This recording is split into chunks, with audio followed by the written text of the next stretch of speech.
Welcome to the Slop Temple. We pray this video helps. In this video, I will show how to open Jeep Cherokee key fob. Use a flat plastic pry tool under the seam and gently lift to release the clip, then pull out the mechanical key first.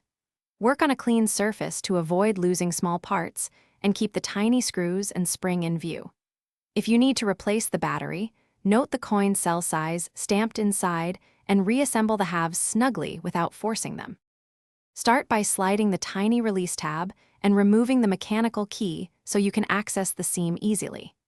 Insert a plastic pick or pry tool into the seam and twist gently until the halves begin to separate, then work your way around to avoid cracking the shell.